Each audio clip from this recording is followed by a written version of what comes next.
truth is the most convincing story that maps onto reality, and that's why the central narrative is falling apart. Right now in the United States, people should not be walking around with masks. We must see the central narrative for the fiction that it is. We are Americans. While elections are sometimes messy, this was a secure election. The founders began the fight for human liberty and self-governance, and it's up to us to finish the job.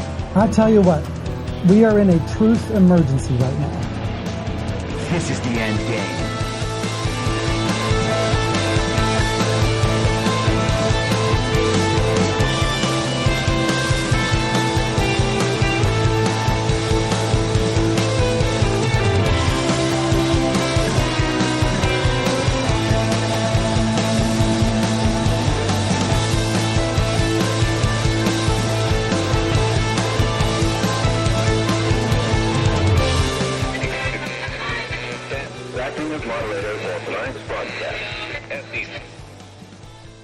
It's Monday, October 23rd, 2023, the 1006th day of dystopia. I'm your moderator, Chris Paul. Let's be reasonable. A warm welcome and hello to all of you listening to the podcast on the day of its release. The only way to do that is by becoming a paid subscriber at imyourmoderator.substack.com. You can do so for as little as $50 a year or $5 a month, and in doing so, you will be supporting me, the work I do, and this show as it expands. And if you can't, or you simply don't want to, continue listening to the podcast for free on a wide variety of podcast platforms, and of course, Rumble. All I ask is that you share it with your friends. You can find the links to the podcast, the writing, the social media, and the merch site by visiting linktree.com/I'mYourModerator. So let's get started this week with where we left off last week, and that is with the Speaker of the House race. We still have no speaker, which is wonderful. I have said from day one that no speaker is the best speaker. There is nothing that the House of Representatives is going to be able to accomplish on behalf of the America First movement, on behalf of the American people. We do not need them to spend more money, and that's all they're going to be able to do. That is all the Republican-controlled House of Representatives will be able to do between now and 2025. They will just pass spending bills that will get through the illegitimate Uniparty Senate and the illegitimate fake president's administration. We don't need any of that. We don't want any of that. We don't have any reason to believe that our elections are legitimate. And without that, how can we trust any of these House members to be able to legitimately elect a speaker in the first place? The entire process is a joke. And right now, the institution is a joke. Our best move is to vacate Congress. And there has been nothing over the weekend to convince me otherwise.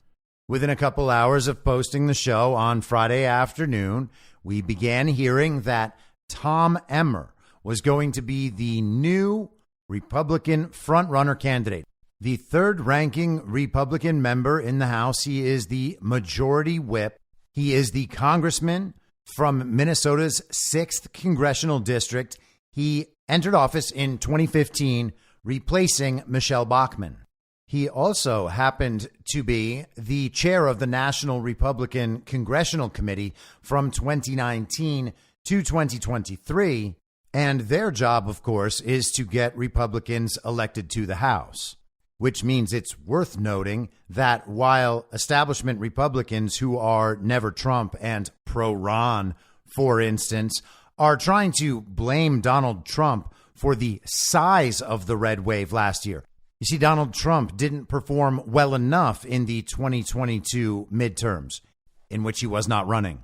That the status of the Senate and the slim majority in the House, all of that's actually Donald Trump's fault. It's not the fault of those people whose job it is to get House members elected, specifically like Tom Emmer, for instance. He is still loved by the establishment while they use his failure at his job to go after Donald Trump. Just another one of those interesting dynamics and hypocrisies from the Republican establishment and the Ron people.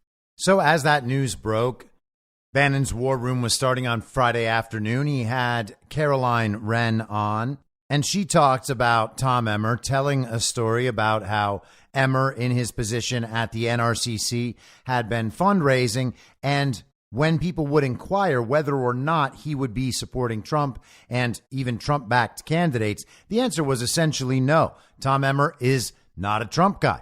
Although there are reports that Donald Trump and Tom Emmer talked over the weekend, and apparently it has been revealed that Tom Emmer has a picture of himself and Donald Trump in his office. And at one point, Trump called Tom Emmer a winner. And I'm sure we're going to hear a lot about that, about how Trump really likes Tom Emmer and thinks he's really great. And then we're going to be told that we have to support Tom Emmer because of that by the same people who weren't supporting Jim Jordan last week, a candidate Trump actually endorsed. Does it make sense? Of course not. But also, it doesn't matter if Tom Emmer has a picture of Trump, or if he likes Trump a little bit, or if he likes Trump medium or even a lot. It just doesn't matter, because the best speaker is no speaker. No speaker until the elections are made legitimate. It's real simple. Trump hasn't endorsed Emmer. No one is making the America First argument for Tom Emmer, and maybe Trump will come out and make it, maybe. But we certainly don't need to support Tom Emmer just because Trump sort of liked him at one time. Remember, Trump is always in mid-negotiation. He has deals with everybody. They say nice things about him. He says nice things about them. As long as they do X, Y, Z. If that deal is broken, all bets are off. Maybe Trump's being nice to Tom Emmer right now. Maybe he's not. I guess we'll find out. But it doesn't matter because no speaker is the best speaker. And until a case is made for why Tom Emmer actually is in line with the America First agenda, why in the world would we support him over nobody? Congress is at a standstill, and people involved are freaking out about it. And what are they freaking out about? The money potentially drying up, not getting these new bills passed so that they can keep spending. And by spending, I mean the regime creates new fiat currency from nothing. The value of that currency exists because it is attached to the extension of the indentured servitude of the American people far into the future. That is what the Congress wants.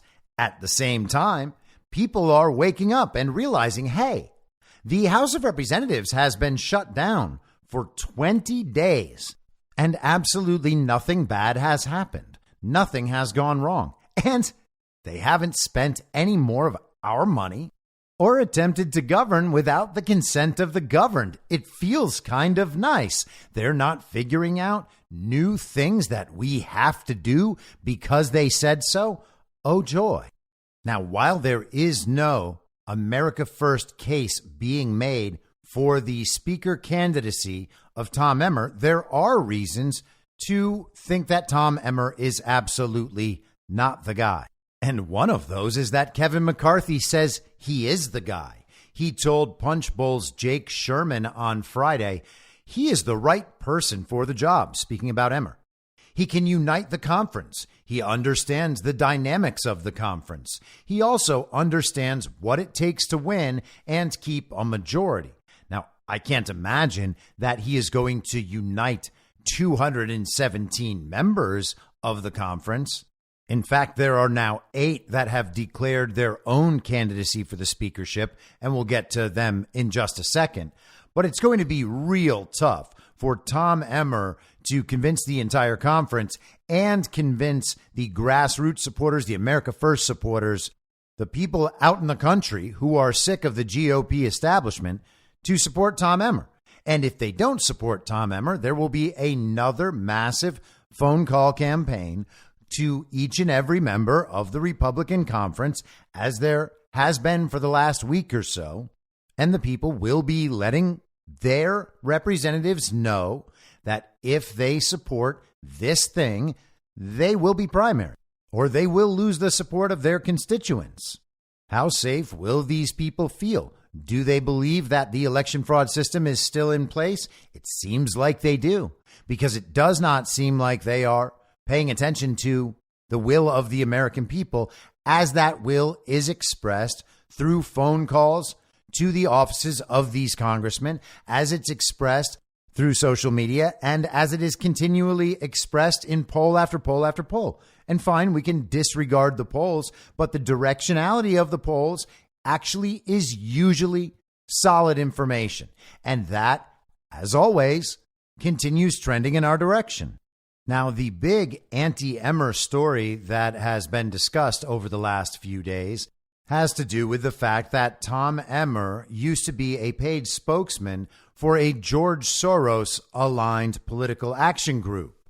This was reported in the New York Post last year, October 28th, 2022. Stephen Nelson knives out in House GOP whip race over electoral college abolition. A top House Republican's little-known past job working with Democrats to change U.S. elections and choose presidents by popular vote threatens to upend his bid to rise in the GOP ranks. The three-way House Republican whip race between Representatives Tom Emmer, Jim Banks, and Drew Ferguson is expected to be the only contested GOP leadership vote and will be settled by secret ballot about a week after the November 8th midterm elections, which Republicans are favored to win.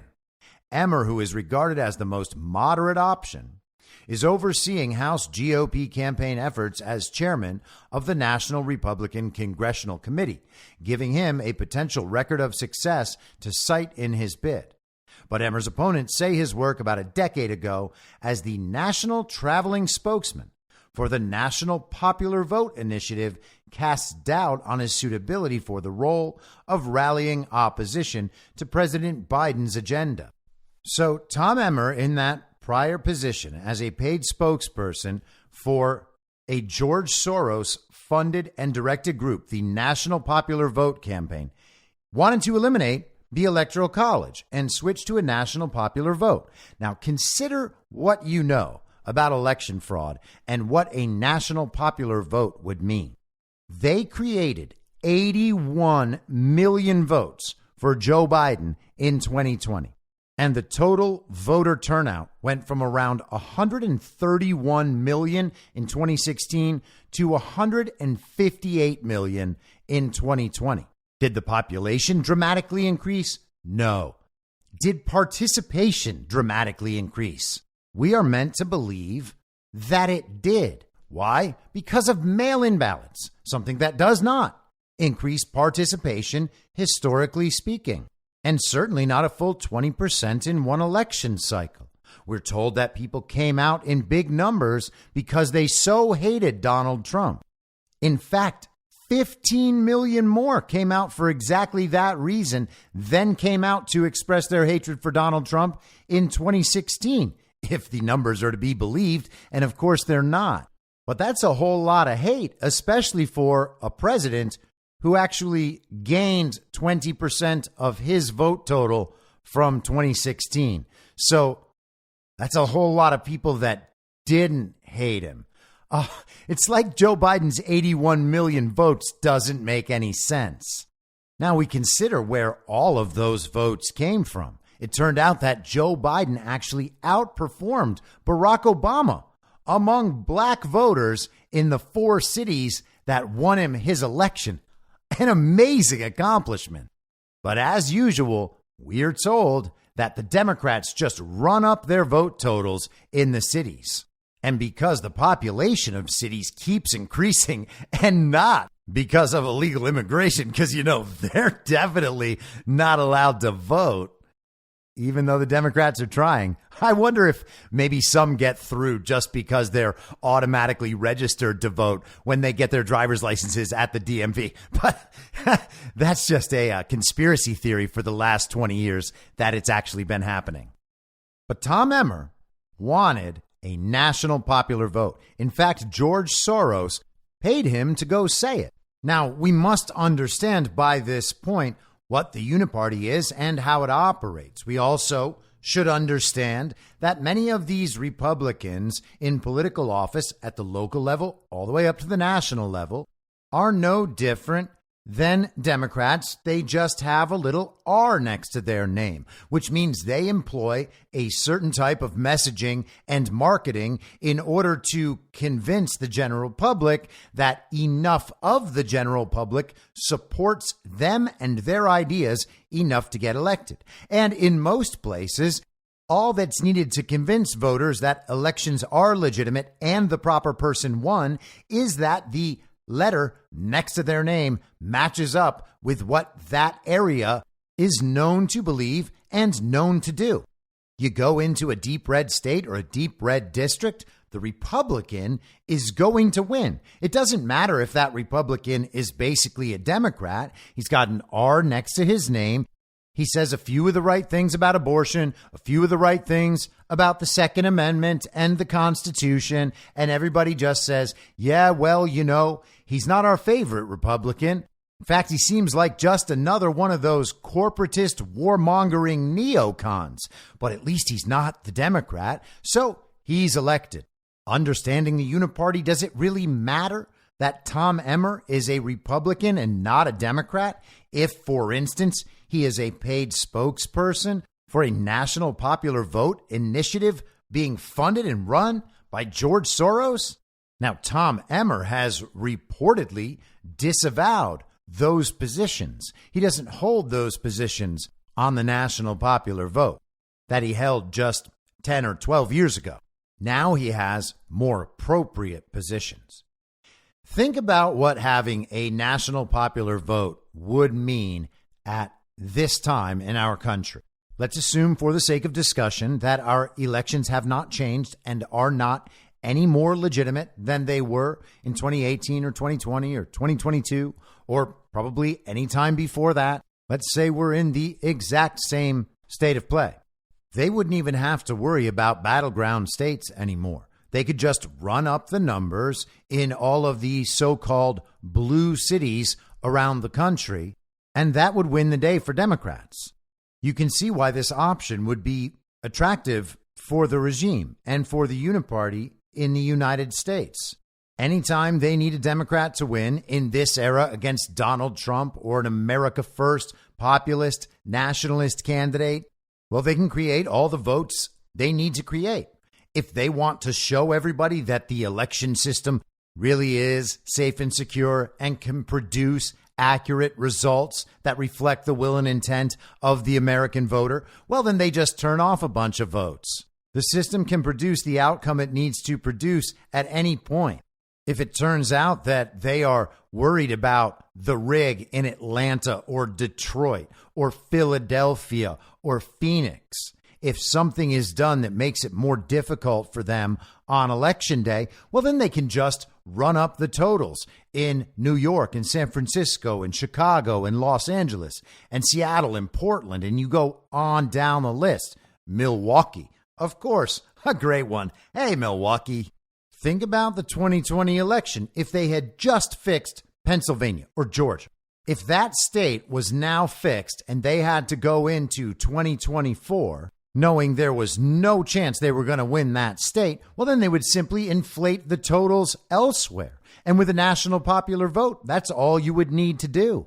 You don't actually need to worry about Pennsylvania's electoral college votes going to Donald Trump. You can just make up that Pennsylvania deficit in some other state.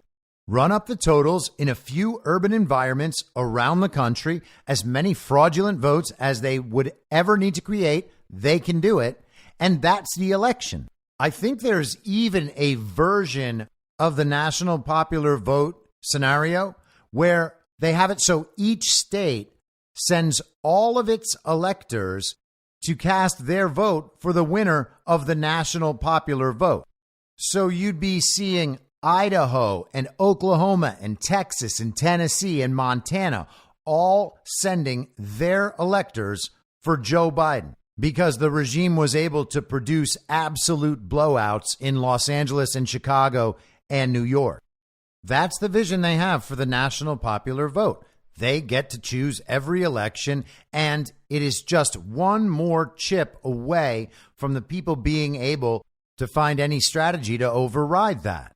And isn't it funny how everything they want to do that concerns the elections always trends in this direction. It makes it easier for things to be decided from the top. Over time, our elections become more complicated, less transparent, more technologically oriented, more centralized. At some point, you would think that people would just have to naturally realize, hey, they're doing all this stuff so they can steal our elections. And isn't it weird that they just tell us, no, that's not what we're doing when people start realizing it? And somehow there is still a sizable, at least, portion of our fellow Americans who will just accept the regime's word for it. Hey, guys, did you steal our elections? No, we would never do that. And not only would we never do it, it's impossible anyway. And sure, we just told you a few years ago that Donald Trump did it, but that's because Donald Trump is an evil genius, despite being the dumbest man in the world. It makes so much sense. And by the way, isn't it odd that they accused Donald Trump of colluding with Russia and stealing the 2016 election? And then after the 2020 election, there have been no accusations of Donald Trump colluding with foreign powers to steal the election. Sure, they said that he wanted to overturn an election that he lost and incited an insurrection, but they didn't accuse him of cheating in the election. Why not? Wouldn't they be interested in pursuing that? Why aren't they pursuing his election cheating in 2016? And instead, they're pursuing him trying to overturn our free and fair election of 2020. Gosh, that's strange. You'd think with all the power they had and their incentive, I mean, they must be incentivized to prove that our elections are legitimate, they would investigate his cheating in 2016 and his cheating in 2020. Why didn't Donald Trump cheat in 2020? Man, I mean, if there was ever an election for Donald Trump to cheat in, it would have been 2020. I mean, knowing what was coming with the mail-in balloting and the Mark Zuckerberg drop boxes and the machines and all that, seems like Trump would have had his cheating A game going. Why didn't he do that? He must have known that so many people were coming out to vote against him because of how hated he is, that he knew cheating wouldn't even work. In fact, he tried to cheat, it didn't work, and it failed so bad it's not even worth investigating or exposing to the public, even though we do hate Donald Trump. I mean, what kind of normal person can think through all the aspects of this situation and determine that there's nothing wrong with our elections?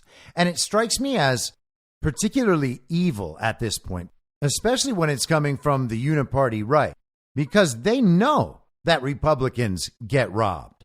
They think it's okay because it was Trump and because it's MAGA and because they don't care about their voters unless they are wannabe elitists like all those people in power. They want their party apparatus and power structure to remain in place. They don't want Donald Trump and a bunch of American populists taking over that apparatus. They have worked very hard to protect it, and they continue to. But nonetheless, they know that the elections are stolen. They're actually thriving because of that, to the extent that they are, at least for however much longer that lasts. It's not going to be very long. But it strikes me as incredible that these people know that over half the country believes that cheating affected the outcome of the 2020 election. And it's way more than that, according to Rasmussen polls and others. You can also get a sense in your own life, knowing that all of the Trump supporters essentially understood in 2020 that the elections were stolen. They were stolen in broad daylight. And whether or not people want to admit that, everyone knows it. We watched it. More people today understand that cheating dictated the outcome of these elections than understood that 3 years ago. More people believe cheating affected the outcome of the 2022 midterms than did 11 months ago. People are waking up and understanding that this is a problem. The idea that all of these Uniparty wannabe elitists think no one can see what they're doing as they prevent the fixing of these elections. They know that well over half the country believes our elections are stolen. And they know that elections are stolen too. They just can't get their way out of the fact that they went along with the regime narrative for the last 3 years. They personally are screwed, and they do not care about the country enough to admit it even under these circumstances, because they understand what it implies about them, about the country. They know that over half the country does not believe that the results of our elections, as reported, reflect the will and intent of the American voter. That is a crisis of epic proportions, and these Uniparty wannabe elites don't care. In fact, they are arguing on behalf of the regime without any evidence or justification that all the Trump supporters, everyone who understands our elections are stolen, that all those people are just conspiracy theorists. And they're saying that about more than half of the people in this country. They don't care about your vote. They can't care about your vote because they don't care about their vote. They voted for the power structure to remain in place. They don't give a damn if the power structure is stealing elections because they want the power structure to remain in place. The power structure is only going to steal elections on behalf of itself. They actually believe all this. And at the same time, they believe that because their vote is 1 out of 130 million, or in 2020, 158 million, so it doesn't count anyway. They believe that. They also believe that elections largely don't matter because both parties are the same. Things are going to be more or less the same. They talk about politics once every 2 years or every 4 years. And then they tell everybody that they don't want to talk about politics because there are more important things in life to focus on. But also, they want to make sure you know that they are experts on stolen elections. That's why they all say the same thing, because it's so true and so conclusive. Donald Trump lost 60 court cases. Not true. And everybody hates him. Also not true. And again, they're arguing on behalf of a hate movement. Hey, you guys can't have that leader. And there's no way the country would have voted for him because everybody knows that everybody hates Donald Trump and his supporters. That's really the argument. Your elections are not stolen and you're not allowed to check. Everyone knows that the regime would never steal elections. And more importantly, it's impossible, even though we said it happened last time. And we know that's true because we've been told the courts agreed and because everybody knows how hated you are. Man, I can't wait to reunify. It's amazing because I don't know how these people ever expect to be forgiven for doing this or why they think that none of them are going to be held accountable for any of this. But that's basically the most reprehensibly immoral thing you could do in a quote unquote democracy. If we are trying to have a stable society, the worst possible thing that could happen is for all of the powerful people to collude in making sure that the great majority of powerless people have absolutely no say in any public affairs. And that is exactly what's happened. And now people are coming to understand that. It should be quite telling that people aren't rushing out to say, I was wrong about this thing. Trump clearly won in 2020. Our elections are clearly stolen, and we should not have another one until they're fixed, until the entire system is made transparent, and all of these unnecessary complications that only reduce the integrity of our elections are removed from the process. And instead, we have people who support a national popular vote, or did support at one time a national popular vote. It is absolutely crazy with this current election system to support that. And the fact that he supported it on behalf of George Soros is obviously even worse. Now, I suspect that we will probably see some changes to how the Electoral College operates, tying a state's electors to the popular vote of a state isn't even how things originally worked. In the aftermath of 2020, we also learned about the contingent election process, where the House delegations of each state cast one vote on behalf of their state according to the majority in the U.S. House of Representatives in that state. So the state had chosen more Republican representatives than Democrat representatives. Well, that state casts its one vote for Republicans. Another state has more Democrat reps than Republican reps. That state casts its one vote for Democrats. Each state gets one vote, and whoever wins more states is the winner of the election. There were people clamoring for that in 2020, and who knows how things might have went down. Regardless, it is a very interesting issue to see brought to the fore. This is a great time to have a conversation about what the national popular vote really is, about why the founders supported the system of electors, about the constitutionality of changing that process, etc. It's kind of cool that it comes up through this Speaker of the House process when we're learning all sorts of things about the Speaker of the House. And one last thing on the national popular vote, by the way. We don't have a national popular vote. It is just a number told to us by the television. And we know that that number is absolutely filled with fraudulent votes. Fake votes, unlawful votes, votes not cast by Americans. And then we are told the story about how that national popular vote number came to be. And it's because in the cities where people are progressive and part of the future, the real go-getters, the real important people in culture, it's the cities. That's where all the population is. That's where all the college-educated smart people are. Those people, they're dragging the nation along, kicking and screaming into a brighter, better future. And that's why Democrats won the popular vote, even though Republicans won the Electoral College. And now we have an illegitimate president in office who can't even win the majority of Americans.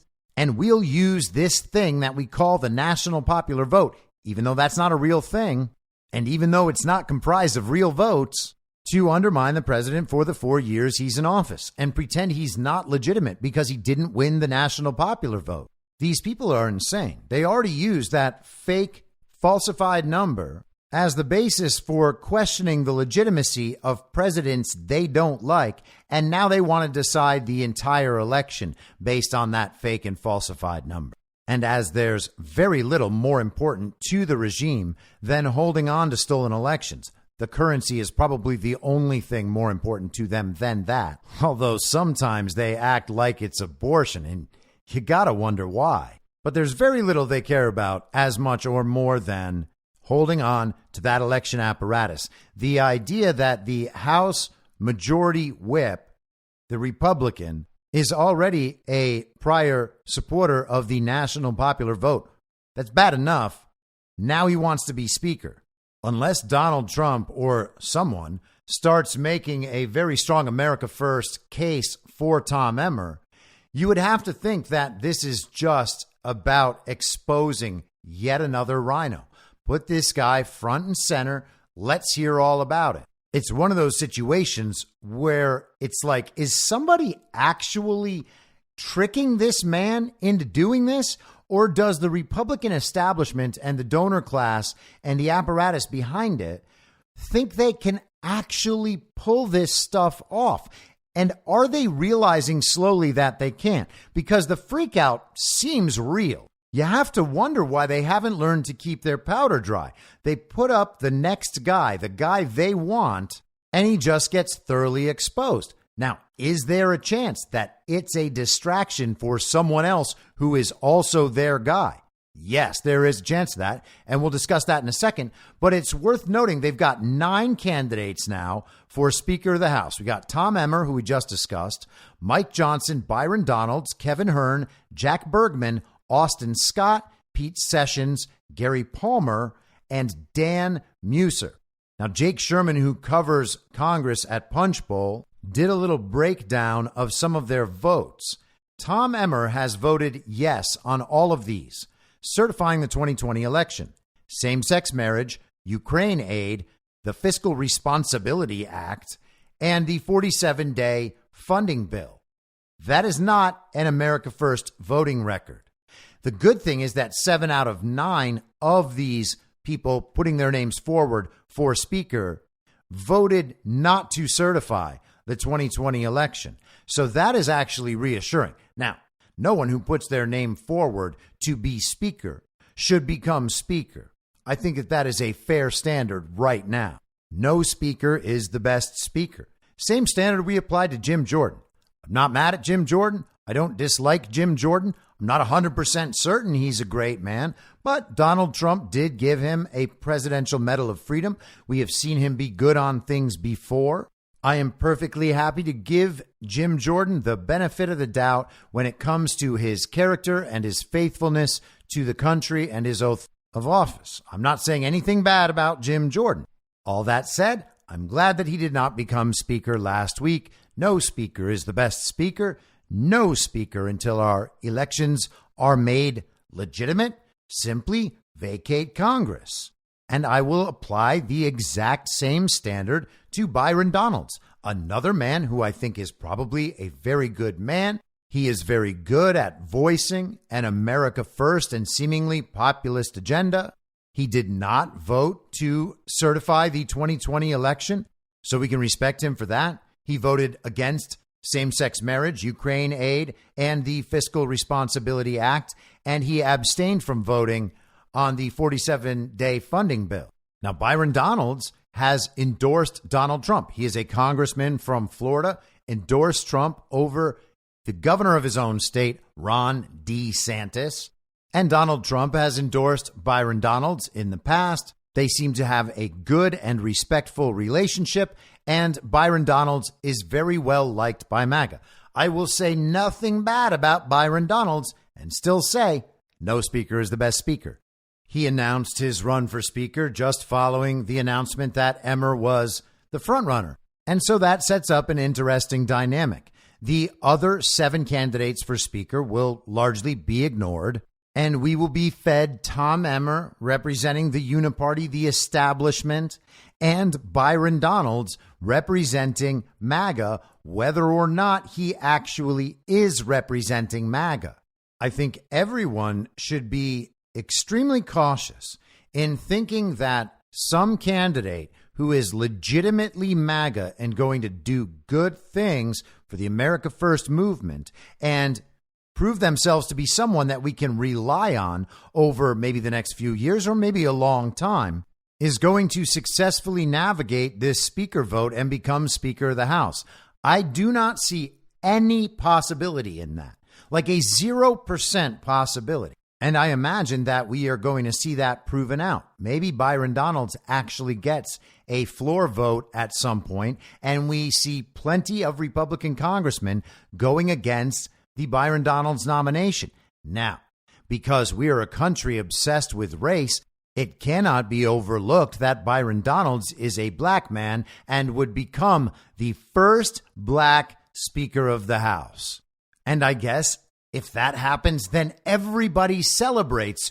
Oh, we solved racism once again. Sure, we had a black president, but he was a communist and Manchurian candidate. And history will more accurately record him as the first gay black president. But once we've had a black president, we don't need to celebrate every first black person to do this. I mean, how specific are they going to continue getting over time? The first black, gay, trans, Muslim, biological female to ever run the Water Commission of Dayton, Ohio. Oh, the crowd goes wild. Now, Byron Donalds, being potentially the first black Speaker of the House, would put him up against Hakeem Jeffries, who could also be the first black Speaker of the House. Who would win? Would Democrats join Republicans in electing Byron Donalds? We would only need a few of them. Maybe we'll get 20 or 25 Uniparty dissenters like we had with Jordan, or who knows? Maybe there will be even more. Could Byron Donalds attract Democrat support if that was all that was needed to get him over the edge? No, they would have to hold out and demand that Republicans support Hakeem Jeffries. And that would be some absolutely perfect controlled opposition theater. Two men vying to become the first ever black Speaker of the House.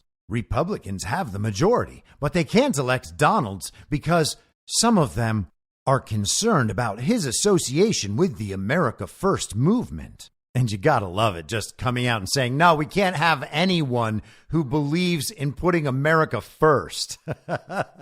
Nothing could be more literally true in this case. So some Republicans would be rewarded by the Uniparty and by the people on television for dissenting from electing Byron Donalds. But then, of course, the Democrats can't elect Hakeem Jeffries on their own because they're the minority. It's an unstoppable force against an immovable object. But one man must prevail, or zero men could prevail. And honestly, that's the best thing. Again, no offense to Byron Donalds, but what do we think Byron Donalds is going to do? On Friday evening, Byron Donalds released this statement. Tonight, I'm announcing my candidacy for Speaker of the House of Representatives. My sole focus will be securing our border, funding our government responsibly, advancing a conservative vision for the House of Representatives and the American people, and expanding our Republican majority. As a member of the conference, I've seen firsthand the devotion of my colleagues to improving the lives of their constituents and the future of America. We come from different walks of life, but share the common pursuit of a more perfect union. As Speaker, every voice in our conference will have a seat at the table to ensure our unity and consensus on the legislative battles we face. Under my leadership, the House will lead the charge to advance a simple objective: put the American people first, keep them safe, and make their lives easier. Titles aren't given, they're earned. I look forward to securing the votes of a majority of my Republican colleagues to become the first African-American speaker, the first speaker from the great state of Florida, and the next speaker of the 118th Congress. Now, I gotta say, I don't find that platform to be very appealing. There really is not much Byron Donalds is going to be able to do to secure our border other than continue to talk and grandstand about it.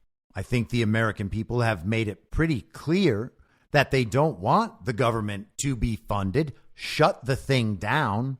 And of course, that movement is only growing.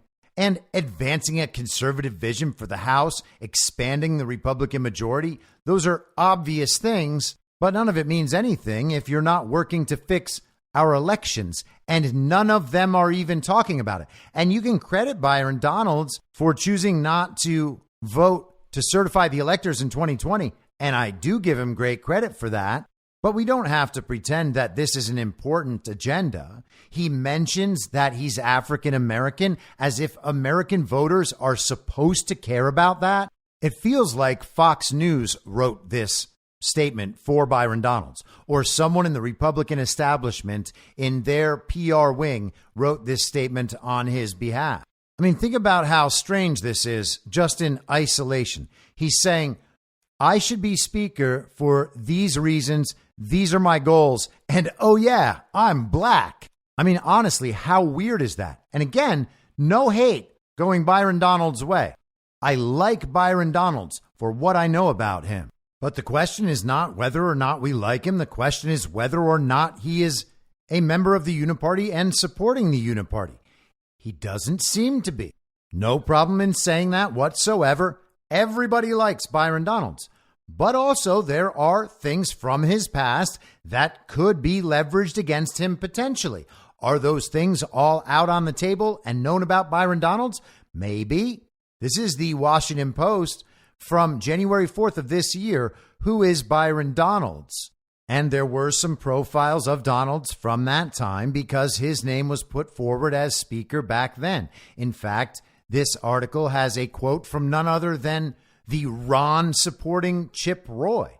Byron is a dear friend, a solid conservative, but most importantly, A family man who loves dearly his wife, Erica, and his 3 children, has a proven track record as a businessman, public service in the Florida legislature, and now as a member of the United States Congress. Wikipedia notes that in 1997, Donalds was arrested for marijuana distribution. The charges were dropped as part of a pretrial diversion program. In 2000, he pleaded no contest to a felony bribery charge as part of a scheme to defraud a bank. His record was later sealed and expunged. And not too long after that, he went into finance and banking, oddly enough. Donalds began his professional career in 2003 as a credit analyst at TIB Bank. He was promoted to senior credit analyst in 2004. And later promoted to commercial credit manager, assistant vice president, and credit manager. Donalds left TIB Bank in 2007 and took a position as a portfolio manager at CMG Surety LLC. In 2015, he joined Wells Fargo Advisors as a financial advisor. So is this a story of a young man who makes some stupid mistakes and turns his life around and builds himself up into a great success and eventually a congressman? Could be. Or is it a young kid who gets in trouble? Someone with some measure of power gets him out of trouble, and Byron Donalds now owes that person, and that person could easily be a representative of the Uniparty.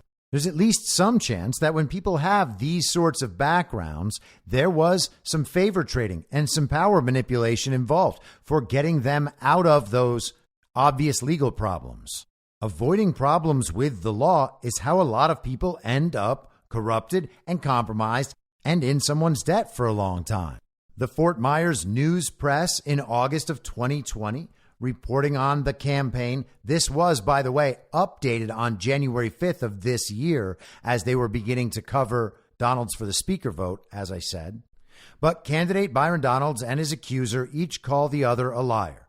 Ethics Commission won't weigh in until at least next month. On the campaign trail, Byron Donalds hasn't hidden the criminal charges in his past. A 1997 marijuana charge was dismissed as part of a pretrial diversion program. A 2000 bribery charge was later expunged and is no longer available as a public record. In a 2014 television interview, which he says still serves as his official statement on the matter, Donalds said, 15 years ago, I came in contact with a girl. She offered me $1,000 for my debit card and my PIN number, he said. I never got the $1,000, but I had to make restitution to the bank in excess of $7,000. Now, that certainly sounds like a weird thing to be charged for bribery over. And the question isn't really about, did you end up losing money on this scam of a deal that you don't deny you participated in, even though that's really dumb? The question's about whether or not you committed a crime, and there's not much response there. Now, again, maybe Byron Donalds totally reshaped his life after that point. He knew he got a lucky break, and he decided to make sure that he lived his life on the straight and narrow, always doing everything right, made himself a huge success, became a congressman, and is well liked by the America First movement. Maybe he is exactly that awesome, and I hope that he is. I would love it if Byron Donalds turns out to be everything people believe that he is. But there's also a chance that he's not, and regardless, no speaker is the best speaker. No speaker until our elections are made legitimate. Just simply vacate Congress. There's nothing we need them to do. There's nothing we want them to do. There's nothing that even the greatest possible America First candidate becoming Speaker of the House would yield in this next year. And certainly nothing that would make it worth it to throw someone in there and just keep committing the American people to indentured servitude forever. Now, Byron Donalds has said that he is going to release all of the January 6th footage if he becomes Speaker. And that's a nice offer, but that should just be a baseline standard of what anyone would do. Kevin McCarthy said he was going to do that. So we can't even believe Byron Donalds that he will get that done. Even if we gave him the benefit of the doubt as a seemingly nice guy, that's still not enough. It's just not enough. The leverage is ours. If they want to put up the Uniparty candidate and go that route, which I think that they will do, we can deal with that when the time comes. but we're not going to get shoehorned into supporting something that provides virtually all of the advantage to the regime. That's what allows them to continue. We can simply stop them, or at least make them expose themselves in front of everybody and witness the actual blowback to that. I'm glad Byron Donalds brought up the issue, but that's not enough. And we can't trust it's going to happen. You don't help the regime based on promises from politicians. And all of the major outlets on the Uniparty right are covering this, which honestly makes it seem like they're trying to bait people on Byron Donalds' behalf. And so you have to wonder what's going on with that. No speaker is the best speaker. Now, do I think that we're going to get away with no speaker? No, I don't think we're going to get away with that. It would be wonderful, but I think eventually the Uniparty right and Uniparty left will come together and put someone in there. And I would like to take a second and note that none other than Liz Cheney was out there doing the rounds on the Sunday shows. But if it came down to it, even though you disagree with Joe Biden on almost every issue under the sun, other than maybe Ukraine and Israel, would you vote for him over Donald Trump? We're going to see what happens. We're going to see how things unfold. I think Donald Trump is the single most dangerous threat we face. I would imagine that there will be a number of other candidates in the race. Would you be one of them? I'll tell you what I am definitely going to do. I'm going to spend the next year between now and the election certainly helping to elect serious people, helping to elect sane people to Congress. Of both parties? Yes. Because I think that we could well find ourselves in a situation, given what we know the Trump folks are doing in terms of attempting to question the results of the election. We don't want a situation where the election is thrown into the House of Representatives and Donald Trump has any possibility at all of prevailing under those circumstances. So we've got to elect people who believe in the Constitution and who take their responsibilities seriously to Congress. So I'm going to be spending a lot of time doing that in addition to other things. But you're not ruling out a presidential run? No, I'm not. Okay. And we'll see you when your book comes out. Thank you. I look forward to it. Now, I apologize for that clip being a little quiet. I think you could probably hear that. Now, there was a bunch of really interesting stuff in there. And the first thing to notice is that she is essentially declaring the Uniparty at this point. This is what we are seeing. Now, was it hidden before? Maybe it wasn't all that well hidden and we just didn't pay enough attention to it. I'm open to that possibility. Maybe that is the real explanation. But otherwise, they just seem to be revealing themselves and putting it front and center. Jake Tapper says to her, you don't agree with Joe Biden about anything except, Israel and Ukraine. And that sounds like it's some kind of reasonable policy in the world. We're talking about someone who is an illegitimate communist dictator. That is how history will remember Joe Biden. He's not legitimate. He is a communist. And if you're pushing your political will through and prosecuting your opponents and censoring the citizenry while trying to maintain power through wars and you weren't legitimately elected, your ass is a dictator. Like, that's a dictator. And it's weird that no one talks about it.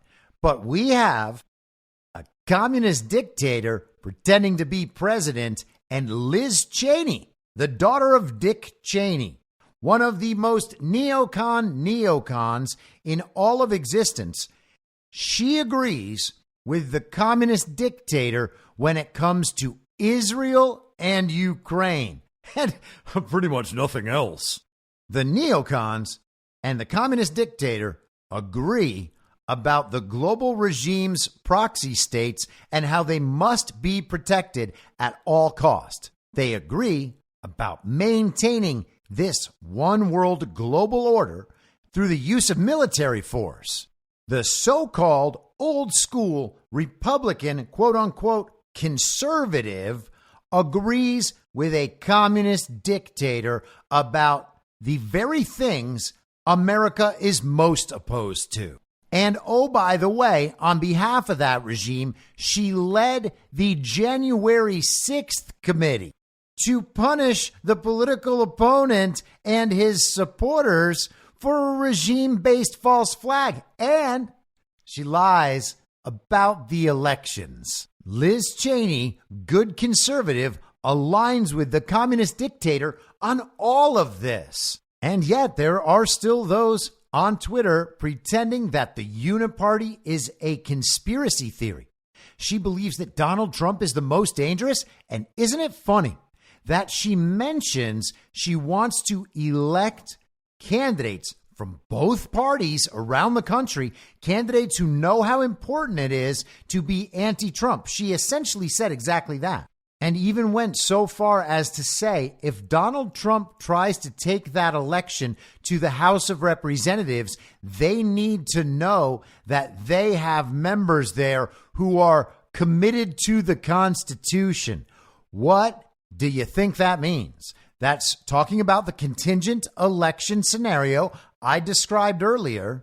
And she's saying she needs to elect members of Congress in the 2024 election cycle so that they will be sworn in right before the certification of electors in 2025. She is saying that the strategy is to make sure they have enough states committed to doing what they want in order to prevent Trump from becoming president in a contingent election scenario. Now, that is a pretty massive spoiler alert that apparently didn't land with anyone.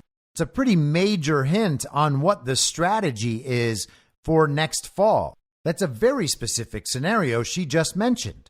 A contingent election that will be decided by these new members of Congress that the Uniparty helped select. Liz Cheney is saying that she's going to help elect members from both parties and literally saying that it is so she can make sure Donald Trump can't become president once the election goes to a contingent election.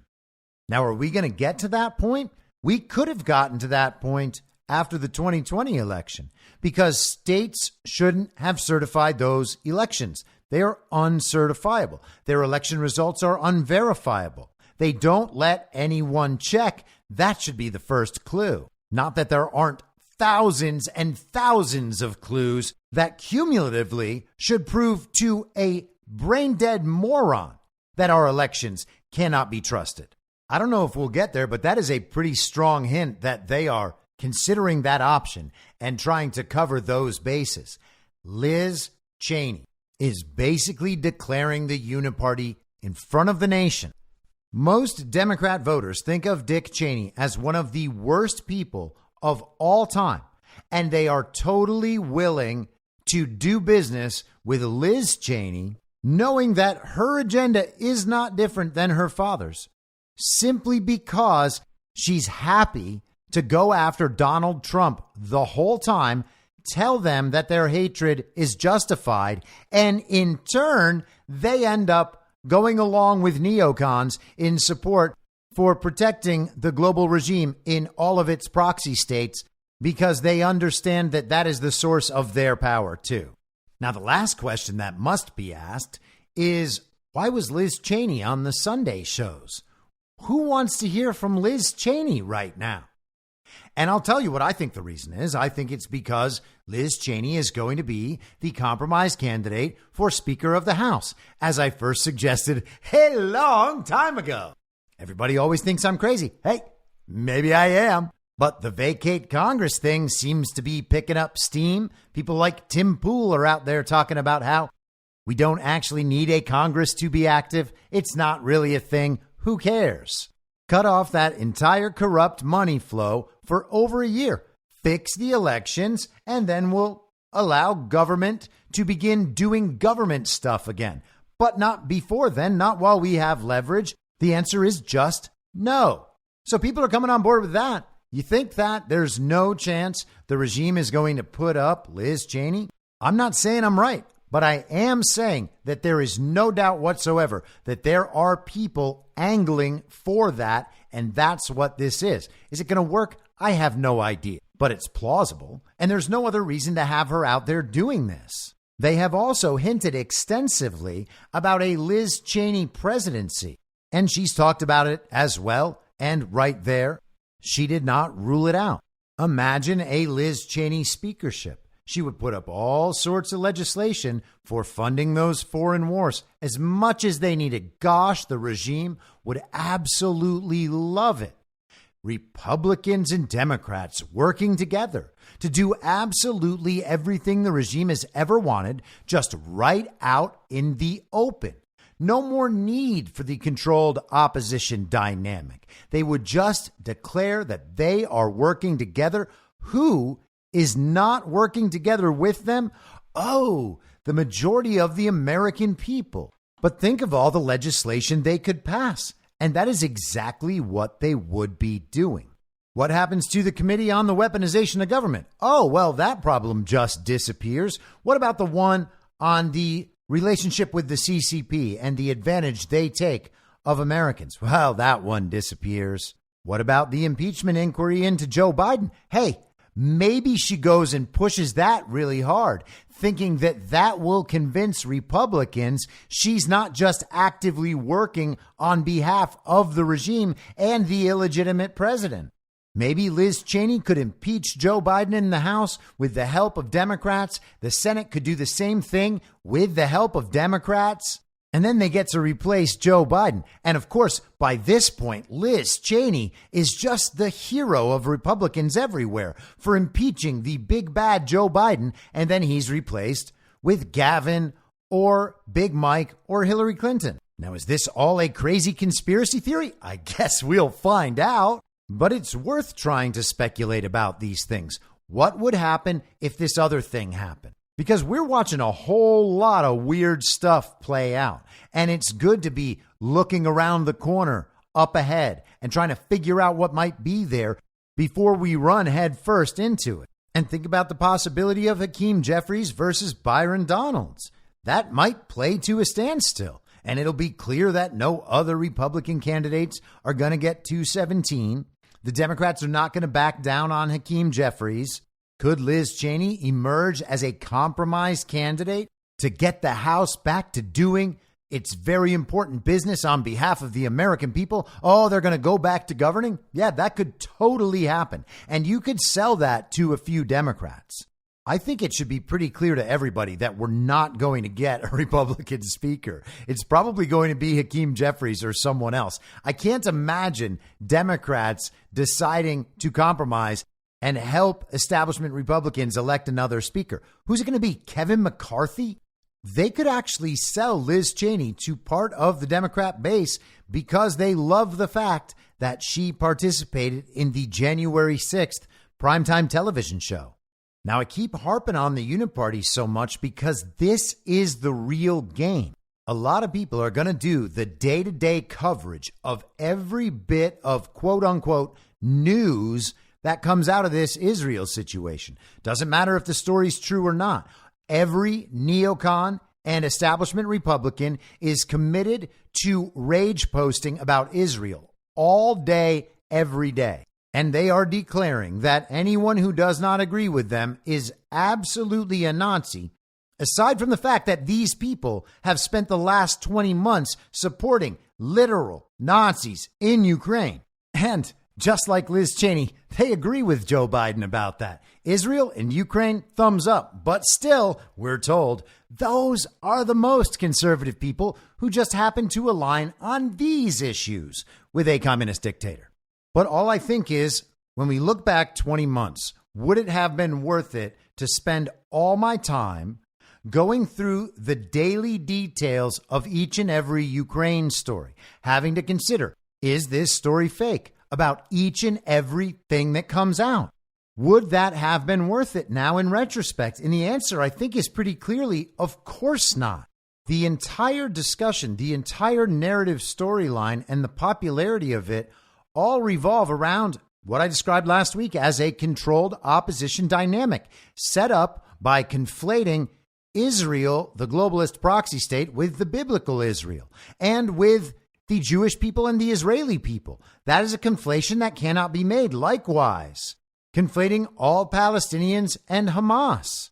And then you can't have the real conversation, which is the role of the global regime and the role of the Zionist project.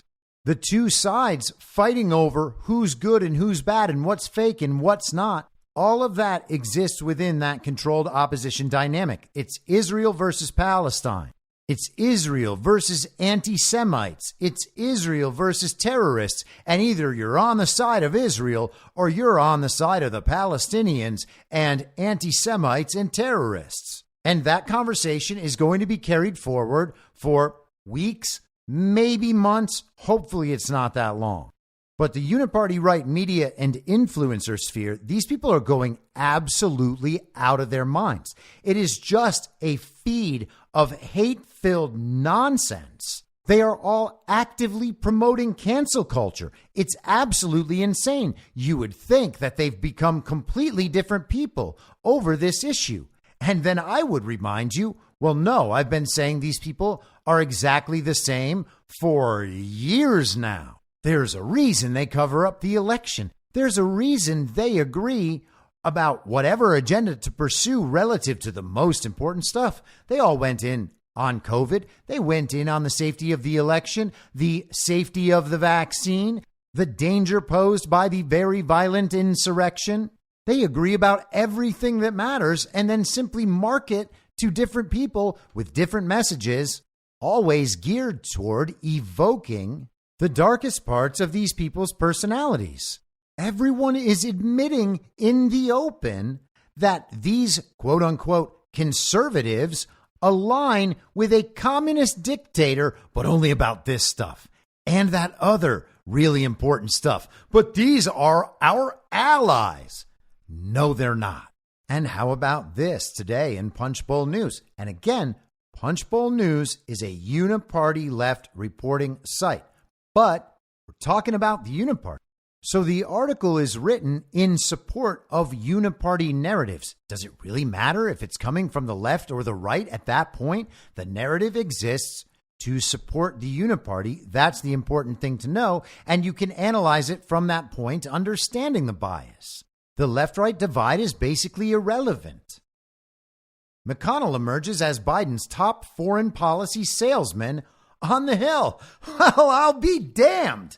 Mitch McConnell, that old dirty dog, that old Republican stalwart, that old, leader of the Senate majority. Gosh, Mitch McConnell, what a great Republican Mitch is. Oh, Mitch, always just passing legislation. Now, let's read that headline again. McConnell emerges as Biden's top foreign policy salesman on the Hill? What? Mitch McConnell straight up glitched out a few weeks ago. People started calling him Glitch McConnell. Fantastic nickname. Dead on. I'm kind of sad I didn't think of it first.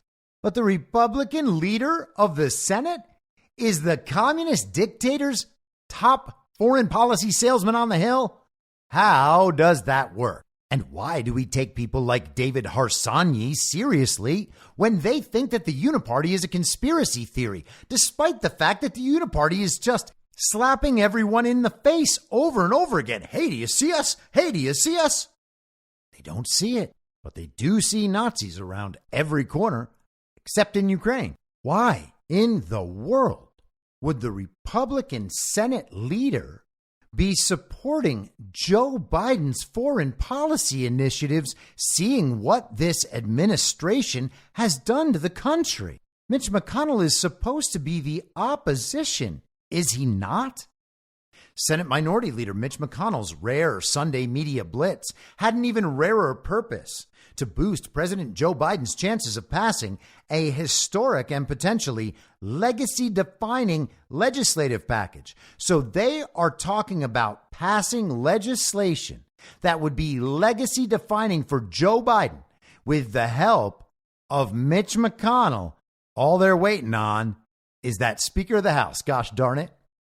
McConnell has emerged as Biden's most valuable asset as Congress prepares to take up a $100+ billion emergency funding request for Israel, Ukraine, and the Indo-Pacific, and also the border to facilitate the slave trade and make it go faster and smoother.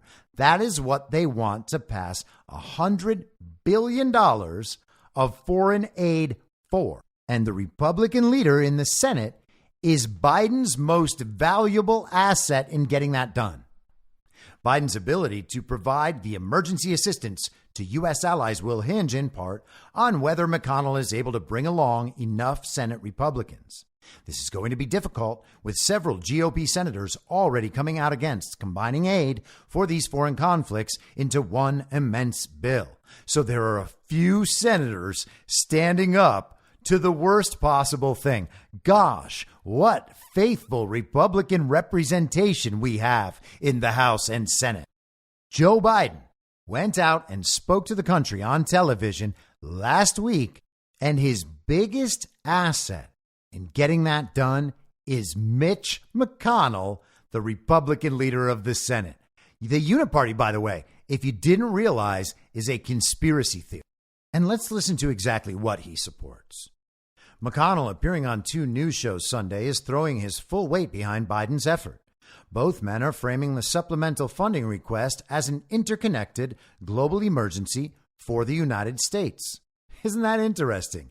He and the communist dictator are both framing it as an interconnected global emergency for the United States. It's not an emergency for the United States in any way whatsoever. But this comes as more Republicans are arguing that each portion should be voted on separately. This would allow them to support funding for Israel and Taiwan, but block new aid for Ukraine. Because the Republican position is, oh, we've had enough of that Ukraine thing. Let's start some new wars instead. You can't just take out part of this. It's an overall effort by the Chinese, the Russians, and the Iranians to go after the free world. And the Israelis are feeling the pinch at the moment, more than anyone else, McConnell said on Fox News Sunday. We need to view this as a worldwide problem. Except we don't need to do that. And we don't do that. The people don't view this as a worldwide problem. Why is Mitch McConnell out there telling people what to think instead of the other way around? His job is representing the people, not representing the global regime to the people. I mean, this is just so blatant. It is right in your face. They note that McConnell said it was all about how the United States will fight off what he's calling a new axis of evil. And he said this about Ukraine on CBS. No Americans are getting killed in Ukraine. We're rebuilding our industrial base. The Ukrainians are destroying the army of one of our biggest rivals. I have a hard time finding anything wrong with that. Well, I can find some things wrong with it. The first is that it's not true. And what does he mean we're rebuilding our industrial base in this context? Is he just talking about this is really good for the military-industrial complex? They note that McConnell is also backing Biden on the humanitarian aid to Palestinians in Gaza, something many Republicans vehemently oppose. And thank goodness he wants to make sure it's not going to go to Hamas. He said there are genuine humanitarian needs of the people of Gaza who are not Hamas, who've been thrown under the bus by what Hamas did, innocent people. But we want to be careful about how the money is spent. Oh, yes, that'll improve it. Of course, all of this has little bearing on the House, where a new GOP speaker could easily block or water down the effort. And even McConnell might seek significant changes to Biden's supplemental funding request, such as on the provisions that deal with the crisis at the U.S.-Mexico border. Hill Democrats won't have much of an objection to Biden's request, save for the small group of progressives who oppose aiding Israel. But the Senate's filibuster and the Republican-controlled House mean GOP support will be necessary to get this over the finish line. So it's clear that Biden will need to keep McConnell close.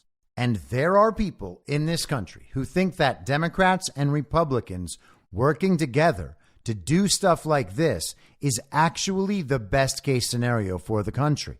They think that the adults in the room are agreeing to work together for the good of the nation.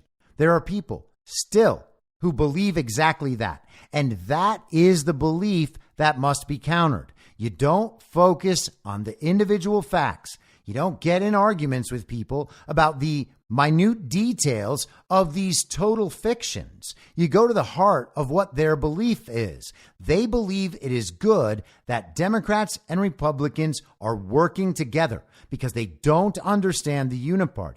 When they understand this dynamic, the Uniparty presents itself before them. This is the most important thing for people to get, because then they can look across at America First supporters, MAGA, and understand that they are not just trying to crush the Democrats. And to them, that means people like them.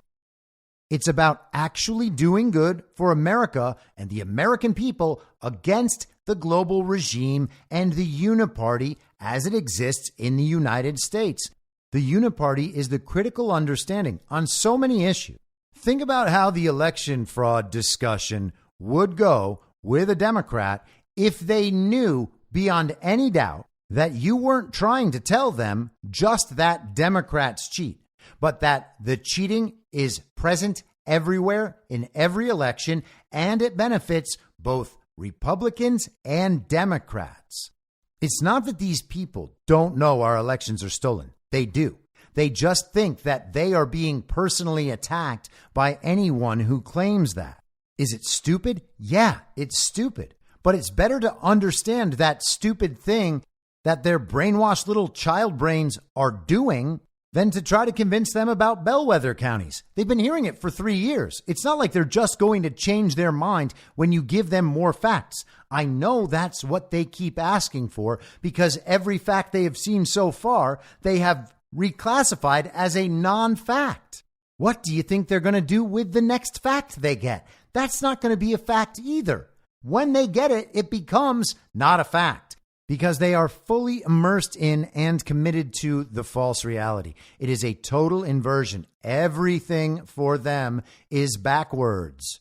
So we have all sorts of establishment Republican heroes, the big family names of the GOP establishment, the Cheneys, the McConnells, becoming clearly visible as the best allies of a communist dictator.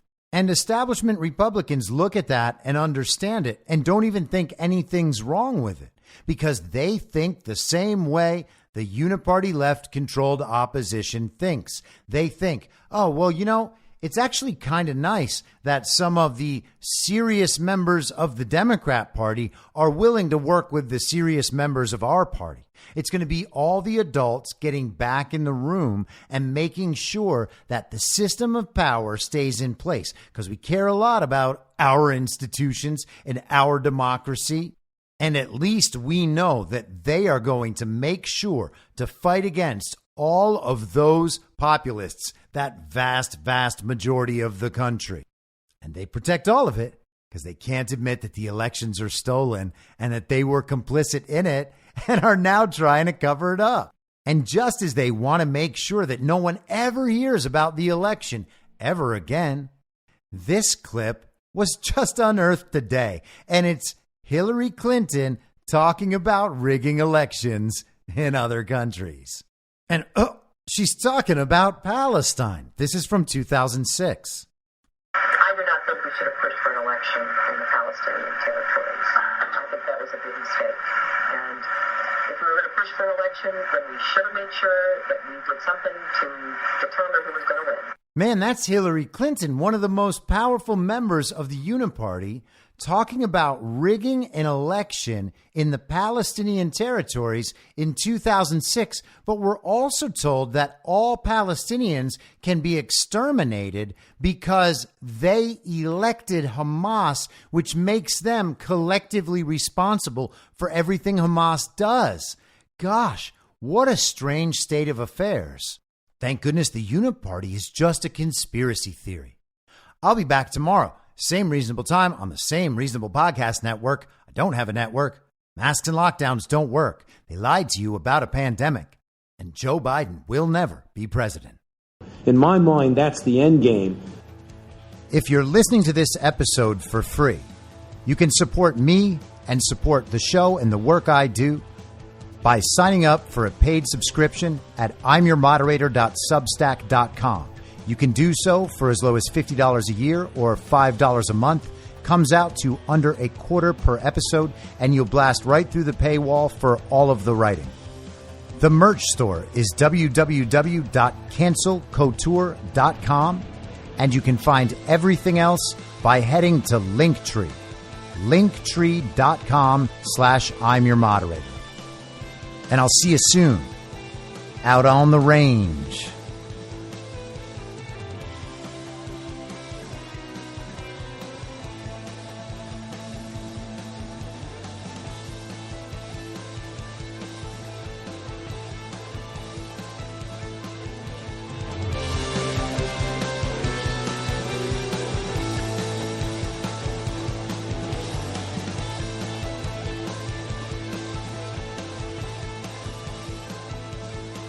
It's